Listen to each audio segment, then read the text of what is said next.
Mr. Chairman, thanks for having this hearing and focusing our attention on these issues in this open setting. I wanted to start by making reference to Mr. Ivanini's background. He's a Lackawanna County, Pennsylvania native, a Valley View High School graduate, also a degree from Wilkes University. So I just hope after your career is over that you at least retire in Lackawanna County. But we're grateful for your public service and for the work you continue to do. I will probably direct my what I hope would be two questions to Ms. Puglisi and Mr. Pottinger, but Bill, feel free to weigh in as well. I wanted to start with an issue that Senator Cornyn and I worked on, especially in the lead up to the most recent competition legislation. We introduced a bill called the National Critical Capabilities Defense Act. It would establish an interagency committee to review outbound transactions, not inbound, but outbound, by U.S. firms to non-market economies like China that would, in my judgment and the judgment of a lot of people, result in the outsourcing of critical supply chains and create further U.S. dependence upon a non-market economy like China. I guess my first question is, to what extent is that kind of outbound investment by U.S. companies to non-market economies like China compromising our supply chain security and then subsequently our national security? Thank you, Senator. I am not familiar with the legislation that you put forward, but I will comment on the supply chain question, the latter part. I think it's very important. And we see just most recently with PPE and how unreliable some of those supplies were. A colleague of mine has done a lot of research on medical supply chains, and especially as we discuss, okay, how do we have pandemic responsiveness when our supply chain, especially for APIs, especially for some basic drugs, are not located here.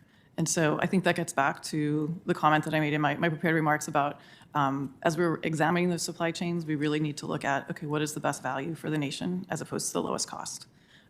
But that also gets at some of the market access issues as well, because we have seen cases, and I actually put in my written testimony about cases where because of that market access, we have pharmaceutical companies that are sending or closing down those API or kind of your more basic drugs manufacturing here and actually manufacturing those in China. So that with the draw of, okay, then they'll be able to sell some of their more lucrative materials there.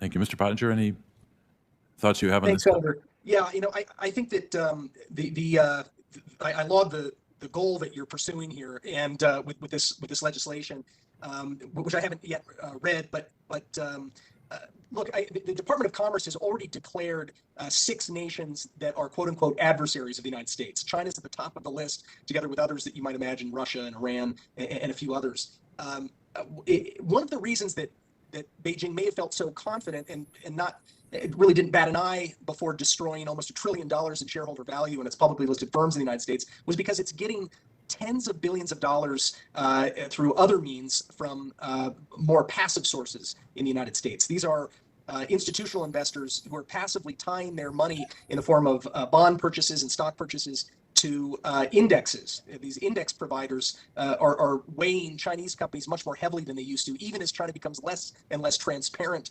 of an ecosystem to invest in. Almost every American reporter has now been kicked out of China. We have no idea what's going on with Chinese companies, yet these index providers keep putting more prominent weighting on Chinese companies so that more and more passive investment, ultimately hundreds of billions of dollars, is going into Chinese stocks and bonds. So that's a big problem. So I think if we were to have sort of an outbound CFIUS mechanism, that's definitely worth exploring. The others look at Hong Kong as well. Hong Kong has now, unfortunately, been turned into a typical Chinese city, and we should be treating them the way that we treat mainland China when it comes to inbound and outbound investment.